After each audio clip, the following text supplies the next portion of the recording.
A primeira notícia do dia, primeiro que vou comentar, é sobre os comentários ou finalmente o bastonário dos médicos ter apresentado uma posição pública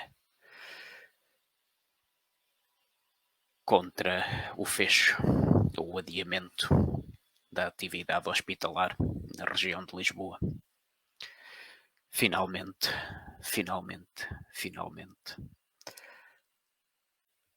um momento de bom senso logo vindo do bastonário. O lavar as mãos contribui algo para reduzir a gripe. Há prova relativamente decente dessa eficácia. O distanciamento físico não deve ter grande efeito. Não creio, pelo que conheço dos estudos sobre distanciamento físico, o efeito deve ser absolutamente marginal na propagação da gripe. A pneumonia em si não é contagiosa. A pneumonia não é uma doença infecto-contagiosa típica. É mais uma infecção oportunista que toma conta das pessoas que já estão muito vulneráveis. Portanto, na pneumonia não creio que faça diferença nenhuma. Na gripe, lavar as mãos, sim, lavar as mãos é a recomendação normal. O distanciamento social não deve ser sequer visível. Existe alguma figura de primeira linha, político, médico ou outro alinhado com a tese que defendes? Sim, genericamente, a pessoa que provavelmente no país mais conhece de epidemiologia, mais estudou epidemiologia e saúde pública, o professor Jorge Turgal, alinha perfeitamente desde o início, e foi também uma das razões pelas quais fui a público, por ter visto também que é próprio um professor catedrático de saúde pública tinha dito isso no início.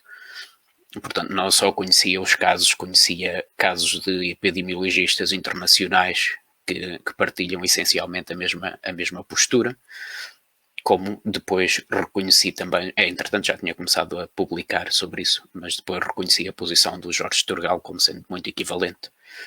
Tanto que numa das entrevistas mencionei que o risco era inferior à tuberculose, e essa comparação com a tuberculose é retirada precisamente ao professor Jorge Turgal. Sim, portanto, o professor Jorge Turgal. Em termos políticos, não conheço ninguém, não tenho propriamente muita apetência política. Bem, o José Manuel Judice, ele pode-se considerar um político, embora acho que não tenha atividade política atualmente. Creio que a atitude dele terá sido por ler o que eu tenho escrito. A Raquel Varela, que também creio que é política, que tem carreira política atual, citou-me várias vezes. A nível internacional, o epidemiologista mais citado no mundo, John Ioannidis, tem defendido essencialmente isto desde o início, de forma bastante menos acutilante, de forma bastante mais politicamente correta, mas tem dito desde o início: o conhecimento que nós temos indicam que isto não tem uma perigosidade acrescida. Portanto, e é uma referência mundial. Depois existe outra pessoa também, não é uma pessoa só na Alemanha, são várias pessoas, porque como trabalhei na Alemanha conhecia mais pessoas. Há vários epidemiologistas alemães, nomeadamente epidemiologistas do Helmholtz Zentrum, onde trabalhei, vieram desde cedo a dizer precisamente isto. Neste caso, o Helmholtz veio desde cedo a dizer: vamos matar mais pessoas da cura do que da doença. Portanto, sim, a tese e eu ter decidido ir ao público não é feito do nada. Embora desde o início, desde que comecei a olhar a analisar os dados, tivesse a certeza do que estava a ver, não fui a público até ter visto que havia outras referências mundiais a dizer exatamente o mesmo.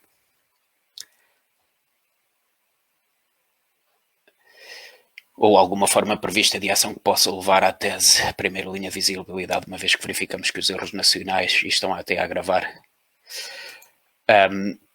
Sim, há várias tentativas, vários métodos de tentar confrontar a tese, a narrativa oficial, tentar mudar essa narrativa oficial, tentar discutir com as pessoas, tentar argumentar com as pessoas que tomaram estas decisões, questionar sobre quais foram os fundamentos, porque é que foram tomadas e se foram levadas em conta as consequências destas decisões. Sim, há várias iniciativas, há um grupo de pessoas que me têm seguido que partilha as mesmas ideias e que está a trabalhar, depois de me informaram-me que o iam tentar fazer, está a trabalhar numa potencial candidatura à presidência da República, precisamente para trabalhar essa visibilidade e trabalhar um caminho para discutir e para questionar a narrativa oficial e para tentar mudar precisamente essa narrativa oficial. Portanto, a iniciativa não parte de mim, mas sim há trabalho nesse sentido, há pessoas a trabalhar precisamente nesse sentido. De mim, diretamente, não tenho grandes possibilidades, muito mais de chegar a meios de comunicação. Todas as portas estão perfeitamente fechadas, exceptuando artigos de opinião, obviamente, claramente, e sem a menor possibilidade. Dos meios de comunicação em Portugal estão completamente subornados por 15 milhões.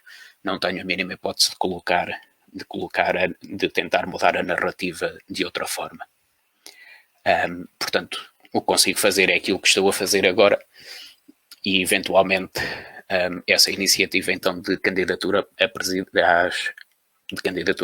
da República, de que não parte de mim, é um grupo de pessoas que me têm seguido, um grupo bastante grande já de pessoas que me têm seguido, que me propôs essa ideia, com a qual eu concordei, mas não é iniciativa minha, não estou a contribuir diretamente. A partir daí vamos ver o que é que acontece, a decisão não está tomada.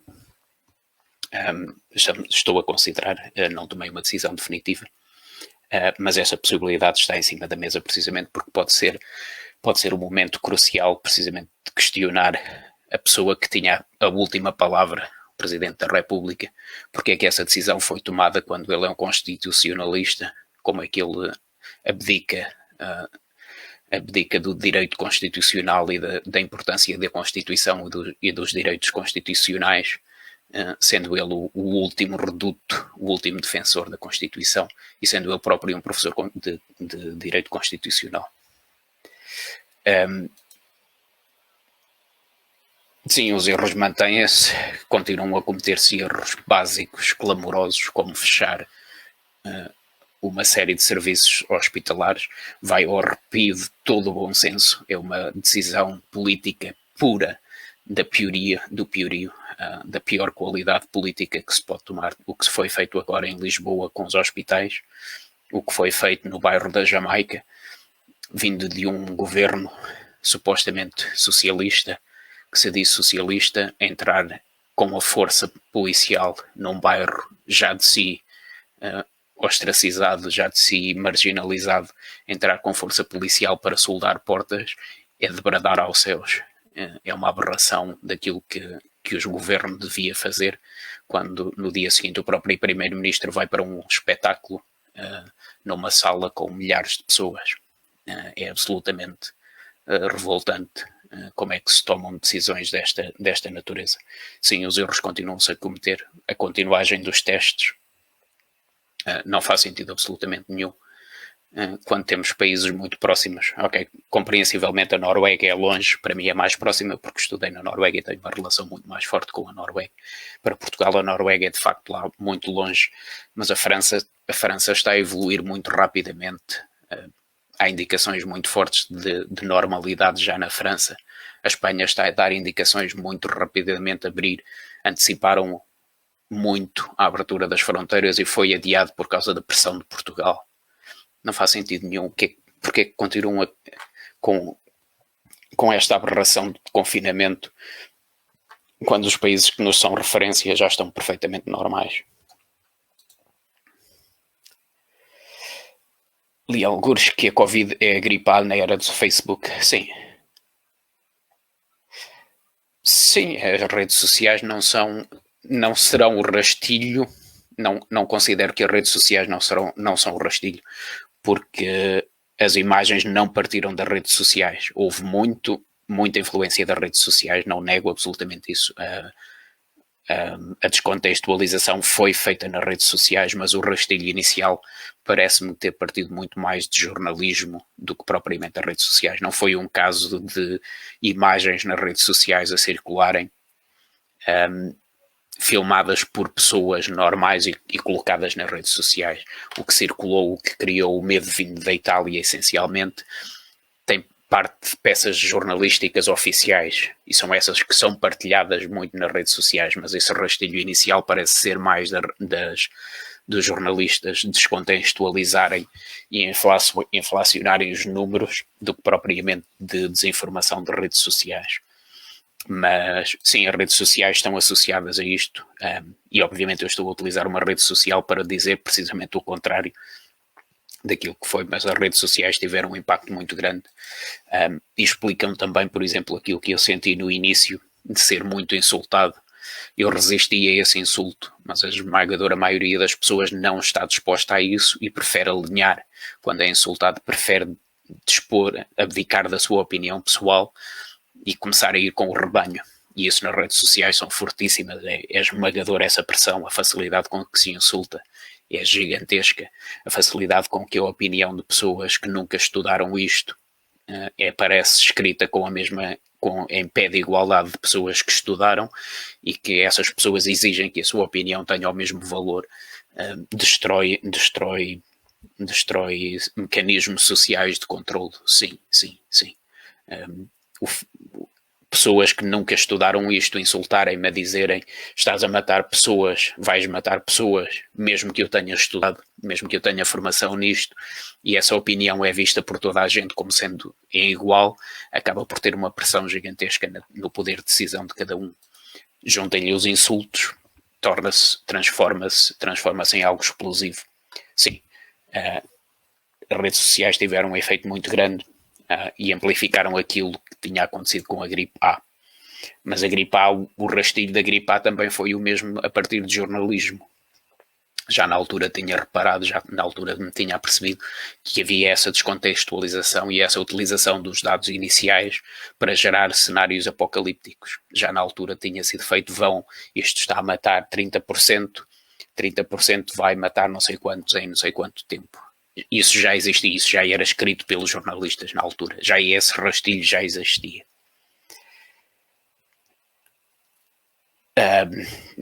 Nessa altura, em 2009, não tinham, as redes sociais não tinham a penetração que têm agora. E por outro lado também não causavam tanta pressão nos jornalistas, porque o jornalismo está a reagir precisamente ao efeito das redes sociais, porque estão a perder leitores, estão a perder receitas, e a forma mais imediata que eles têm é de publicar coisas assustadoras. E, portanto, eles estão a competir com as redes sociais, publicam aquilo que é assustador, e as redes sociais depois amplificam isso eterno, de forma exponencial, sobre esse medo. Portanto, é assim que eu vejo que isto aconteceu. Há um rastilho inicial de descontextualização que depois cresce, e quem não alinha começa logo a ser insultado.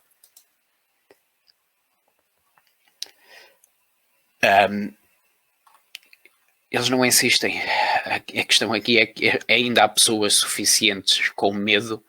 O número de pessoas que estão a exigir o fim ainda não é suficiente para os políticos não perderem votos. Tão simples quanto isto.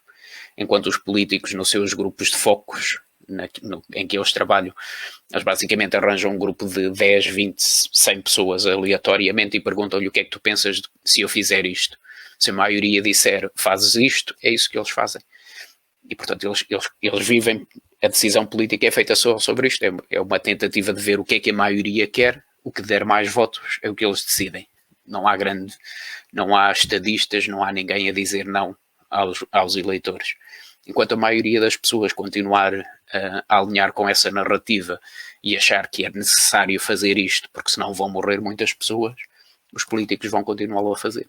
Só quando a maioria, quando a mensagem for claramente, quando a narrativa for claramente isto é uma idiotice, então os políticos começam a perder votos. Até lá vão continuá-lo a fazer. Enquanto houver pessoas com medo, enquanto não formos exigir que abra tudo, enquanto não começarmos a tomar medidas concretas a exigir e que isso arrasta outras pessoas, vai ser muito difícil. Temos que começar a exigir que os hospitais não fechem, que voltem a abrir perfeitamente normais, que voltem a abrir ainda melhores, que tenham mais financiamento se possível. Temos que exigir que as maternidades abram, mas cada um de nós tem que o exigir, tem que dizer: eu estou contra isto, o meu voto está em risco, vocês têm que ter atenção porque o meu voto está em risco.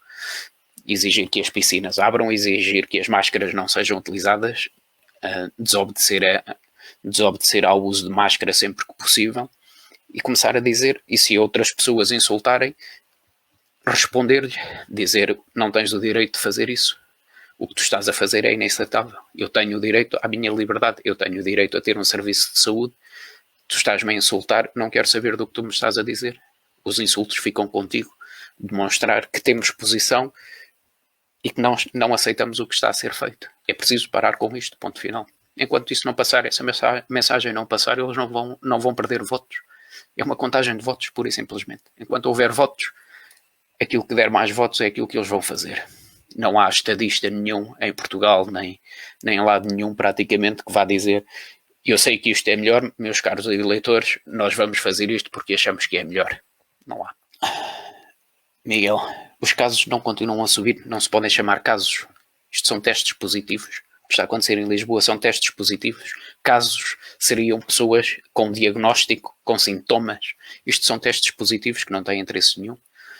São testes que estão a dar positivos com vírus que já não conseguem infectar. Já estão de tal maneira destruídos pelo verão que já não conseguem causar infecção. As pessoas não têm sintomas e por isso é que os outros indicadores estão a cair, porque já ninguém vai para o hospital.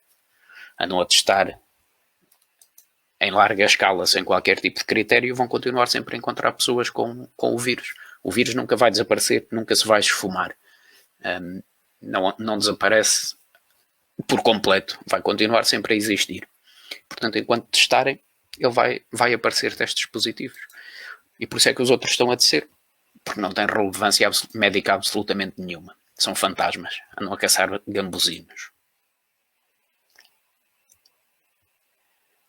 O paradigma muda, o medo desaparece, é uma questão de tempo, uma questão de coragem de quem não tem medo, quem não está tomado por este medo.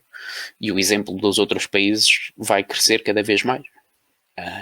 Já não é o número de países que está com vida perfeitamente normal, é significativo, já não é propriamente 1 ou 2, já há muitos países com comportamentos mais ou menos normais, com uma restrição ou outra, e portanto isto acaba por espalhar. A questão é quanto tempo é que vai demorar a chegar a todos os países, quanto tempo é que vai demorar a chegar a Portugal, quais é que são as consequências até que chegue, quantas mais pessoas é que vão morrer por falta de cuidados de saúde, quantas mais pessoas é que se vão suicidar por desespero económico, quantas crianças é que vão ficar sem educação, quanto tempo. A doutora Graça Freitas vem mostrar preocupação com tudo, tanto quanto sei.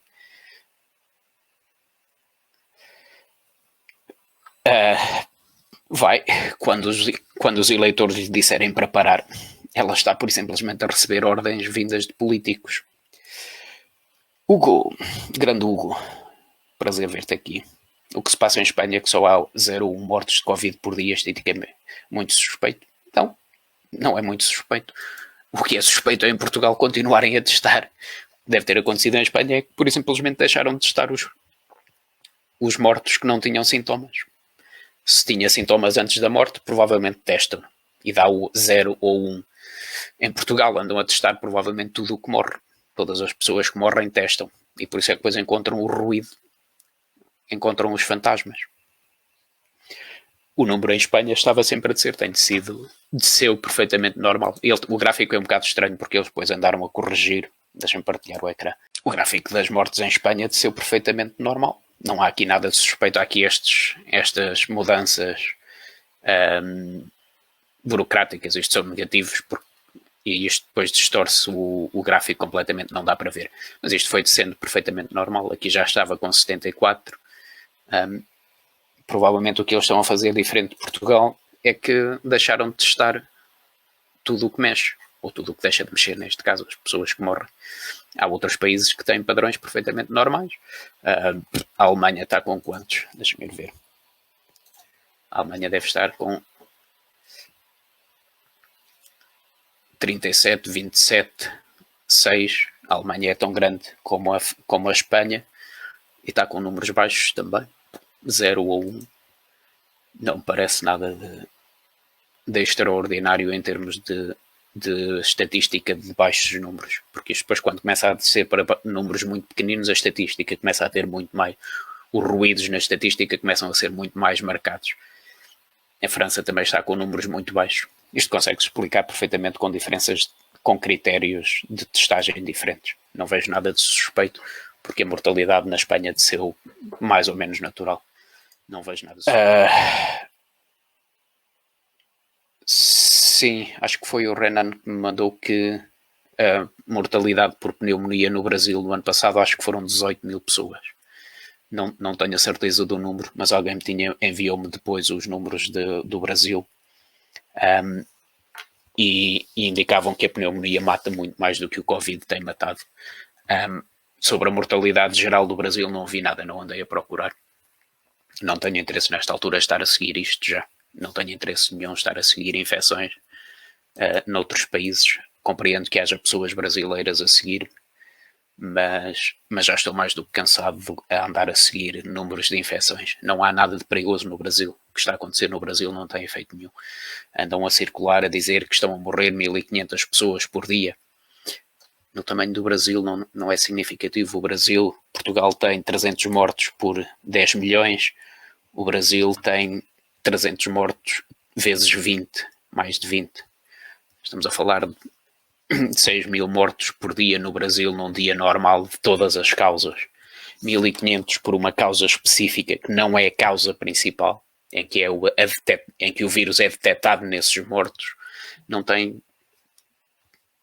é nada de assustador. 1500 mortos por dia num país como o Brasil, detectados com um vírus em que não é a causa principal, não é nada de assustador. Curiosamente, o primeiro-ministro acabou por referir, Francisco, a uma entrevista do primeiro-ministro, a dizer praticamente não, ninguém tinha sintomas. Portanto, isso acabou por ser dito pelo próprio primeiro-ministro. Mas sim, os dados são o que são. Não têm sintomas. Os internados e as unidades de cuidado intensivo estão já às moscas, continuam a descer. Não há nada a dizer.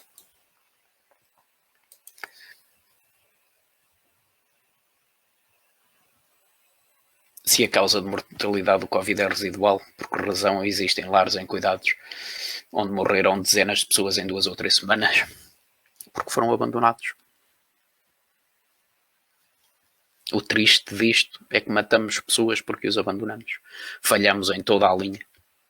Falhamos com medo, andamos a destruir o serviço de saúde com medo de algo que não ia ser nada do que andavam a dizer, e falhamos às pessoas mais vulneráveis, precisamente àquelas que era preciso proteger, abandonámos-las nos lares. Os funcionários fugiram, os funcionários tinham medo e abandonaram estas pessoas. Em Portugal não vi relatos de, não sei se existe, mas não vi relatos de hospitais terem dado alta a pessoas para libertar camas. Mas nos Estados Unidos, em Nova Iorque, na Itália e aqui no Reino Unido, é absolutamente cristalino agora que os hospitais andaram a dar altas clínicas marteladas, que não havia razão clínica forte para dar altas, mandaram-nos para os lares, só para libertar camas para o Covid, e essas pessoas foram para os lares, os funcionários dos lares tinham medo, ficaram sobrecarregados com mais pessoas, e essas pessoas morreram. Foi isso que aconteceu. A mortalidade disparou, a mortalidade de causas não atribuídas disparou, foi por aí acima. Publiquei isto um destes dias. Posso mostrar agora, deixa-me. Não é preciso só isso, só os gráficos de mortalidade dispararem por causas não atribuídas terem disparado, diz-nos quase tudo.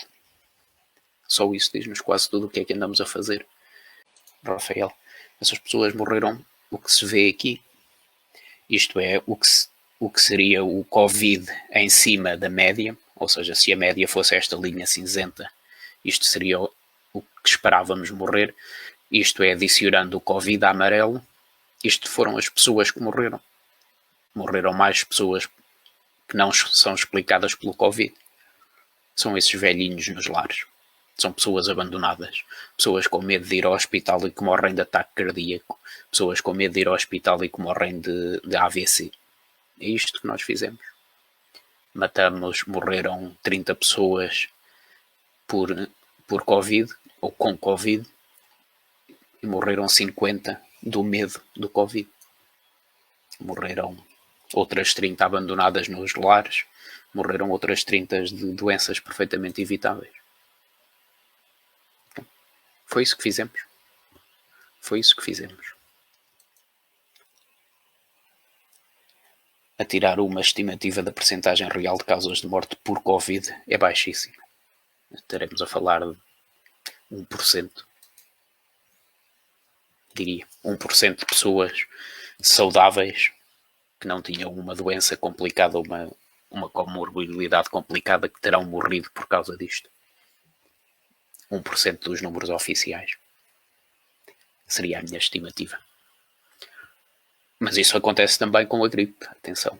A gripe mata pessoas saudáveis também. Há pessoas saudáveis que morrem. Há crianças saudáveis que morrem de gripe.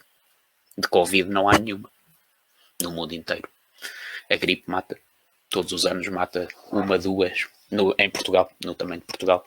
1, 2, 5 crianças que morrem por ano de gripe e que estavam saudáveis de outra forma. A notícia da ordem do dia é desgraça na Zambuja. Sim. Os casos positivos, os testes positivos, chamados casos, cujo teste nem sequer se justifica e é feito de forma ilegal porque não tem consentimento escrito, nem tem aprovação ética. Tema ascendente na agenda mediática dos catastrofistas é o Irão e a suposta vaga. É preciso esvaziar a tese. Pois, já vi. Sim, não se passa nada no Irão. O que se passa no Irão é provavelmente testes, como estão a fazer em Lisboa. E é absolutamente cristalino provar que não existe nada. Ou seja, estão a dizer que há uma segunda vaga porque começaram a crescer os testes, os casos positivos, de facto. Mas se repararmos, começou a crescer quando?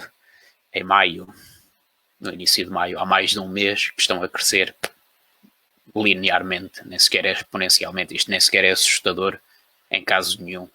Isto mesmo que fosse algo concreto, que isto fossem doentes, pessoas com sintomas, isto nem sequer é assustador porque é linear. Mas o que é fácil de ver é que os mortos não estão a subir. Portanto, normalmente entre doença e morte passam até 2 semanas. O máximo é 2 semanas.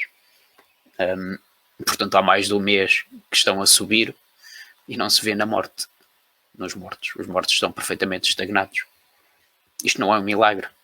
O que isto indica é que esta subida aqui não é real. São critérios burocráticos de teste, como em Lisboa. Estão provavelmente a testar mais, ou estão a testar mais, e o que estão a encontrar são vírus que já não conseguem infectar. Estão a detectar restos do vírus, cadeias que já estão quebradas, que já estão inativas, e isso vê-se que não há mortos. O Irão tem 8.000 mortos. Não tem significado nenhum epidemiológico, absolutamente nenhum, em 83 milhões. É exatamente igual na mesma escala, não é? Sim, a mesma escala de Portugal. É ligeiramente melhor do que Portugal. Tem 98 por 1 milhão. Portugal tem quantos? 145, pois. Mesma escala de Portugal, ligeiramente melhor. Quando acha, não sei, com a vinda a público do bastonário da Ordem dos Médicos, começo a acreditar que na próxima revisão do nível de alerta já não volta a ser adiado e passo para o nível 3, e depois devem ser mais 15 dias. Portanto, eles devem rever agora no dia 15, acho eu. Deve passar para a fase 3 e depois mais 15 dias. Portanto, diria que no final de junho devem dar isto como controlado. Porque o bastonário da Ordem dos Médicos veio pôr alguns pontos nos is. A França já anunciou que está controlada. Ah, sim, já tinha visto, sim. O que é que se está a passar? Porque decidiram ir fazer testes porque há muita gente que está convencida que os assintomáticos são perigosíssimos, quando os assintomáticos não contribuem nada de significativo para a infecção, e portanto alguém está convencido que é preciso ir caçar todos os assintomáticos e andaram a fazer testes só por causa disso. Referiu na entrevista.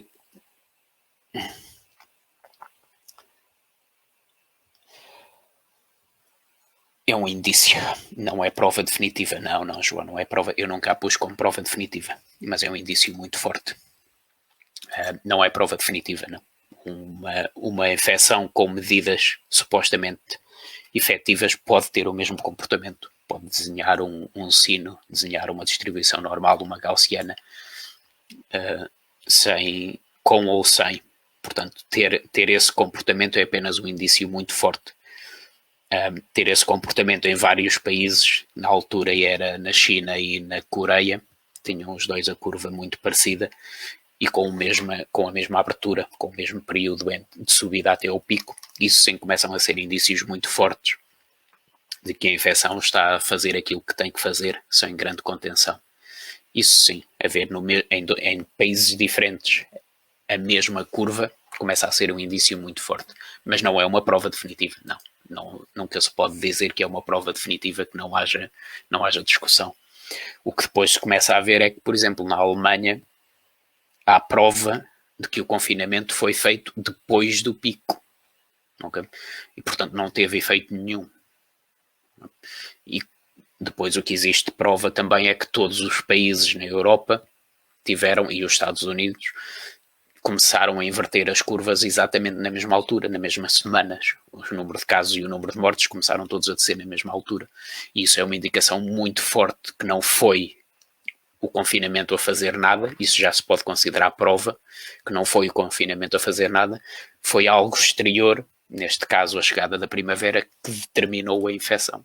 E quando estamos a falar de muitos países a ter o mesmo comportamento, então podemos começar a falar em prova.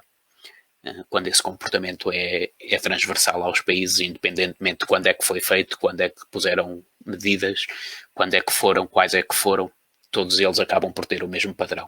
Isso sim começa-se a falar em prova de que não tem efeito nenhum, ou não tem um efeito significativo.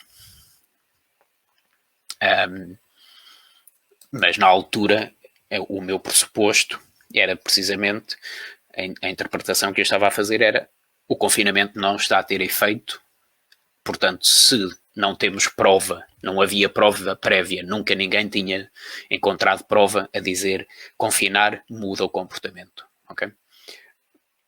Eu sabia isso, eu sabia que não havia prova, estava a ver as curvas na China e na Coreia a indicarem de facto não estava a mudar nada. A partir desse momento só podemos assumir não vale a pena fazer nada, porque sabemos que as consequências vão ser gigantescas. E, portanto, sabemos que as consequências são gigantescas, que destrói os países, destrói a saúde mental das pessoas. Não vemos efeito onde foi feito e sabemos que não há prova anterior, não há justificação sequer para o tentar. Passa a ser uma aberração. As consequências são reais. Portanto, se não há indicação de que funcione, não o fazemos.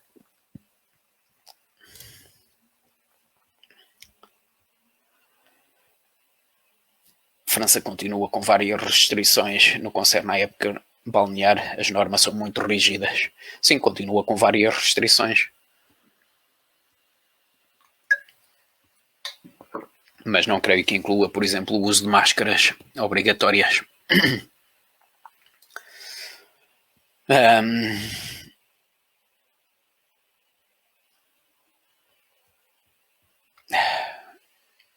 Respondo como respondeu Einstein quando disseram que ele estava errado. Tinham escrito 100 cientistas tinham escrito uma carta a dizer que o Einstein estava errado. A resposta dele foi: não são precisos 100. Se estão certos, basta um. A questão aqui é que são 30 cientistas que escrevem uma carta. Quantos deles é que estudaram isto? Quantos deles é que têm formação em epidemiologia? É que 30 cientistas podem ser cientistas sociais que nunca olharam para isto e que sabem muito pouco de matemática e de estatística. Foi precisamente o mesmo que aconteceu quando decidiram implementar o lockdown. Foi uma carta de 100 e não sei quantos cientistas, dos quais 0 tinham estudos, tinham formação em epidemiologia. Portanto, serem 30, serem 300, basta um. Desde que tenha provas, basta um escrevê-lo.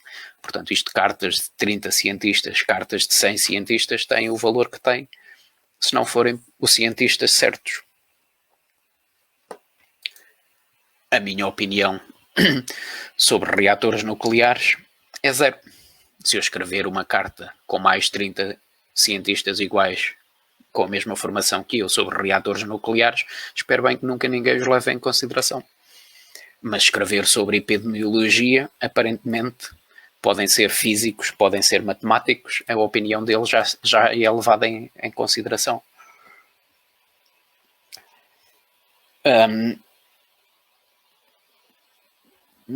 Nada pode levar o vírus a ser mais mortal que o caso regresso. É uma estupidez dizer isso. Por isso é que provavelmente estes 30 cientistas nunca leram nada sobre epidemiologia.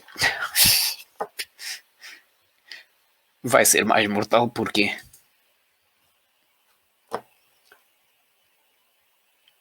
As pessoas estão borrando a minha de si.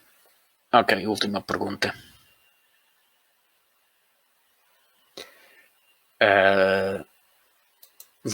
Esta, Roberto, sobre as medidas à chegada aos Açores, o que pensas das medidas? As medidas impostas são 4 opções: teste negativo feito 72 horas antes, fazer um teste à chegada, ao 5º dia e ao 10º dia, quarentena de 14 dias, volta à origem. Mas isto não tinha havido uma decisão do tribunal a mandar os políticos todos dar uma volta com estas medidas? São ilegais, são inconstitucionais. Pura e simplesmente a Constituição diz que todos temos o direito a viajar no território nacional, que inclui os Açores e a Madeira. Ninguém pode fazer depender a liberdade de viajar. A Constituição não está suspensa, não há um estado de emergência. Todos temos o direito a viajar dentro do país sem que nos seja perguntado coisíssima nenhuma. Porquê é que nos estão a fazer depender o acesso a uma parte do país de um teste? É inconstitucional. Pura e simplesmente alguém que chega aos Açores deve exigir levar uma cópia da Constituição e apontar para o liberdade de movimento. Eu quero entrar nos Açores, os Açores são parte de Portugal, por favor, deixem-me entrar daquilo que está escrito na Constituição. Além de que é ilegal exigir procedimentos médicos. Não há base para exigir procedimentos médicos para coisíssima nenhuma.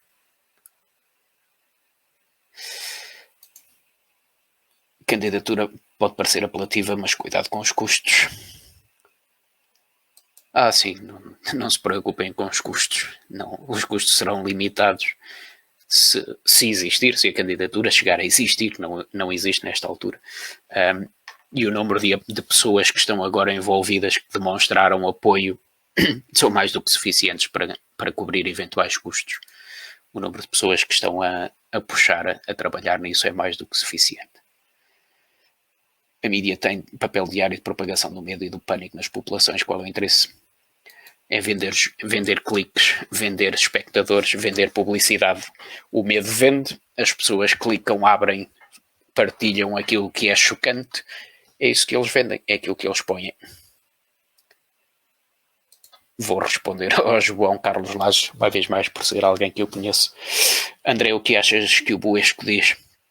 Eu acho que o Buesco já não anda a dizer nada, acho que já se meteu num buraquinho. Não lhe conheço mais nenhuma opinião nos últimos meses. Portanto, se ele anda a dizer alguma coisa agora, não faço a mínima ideia. O que ele disse no início roça ao criminoso. Basicamente. Quando comete um erro tão básico como dizer 12 milhões de infectados, só pode ser considerada incompetência grave.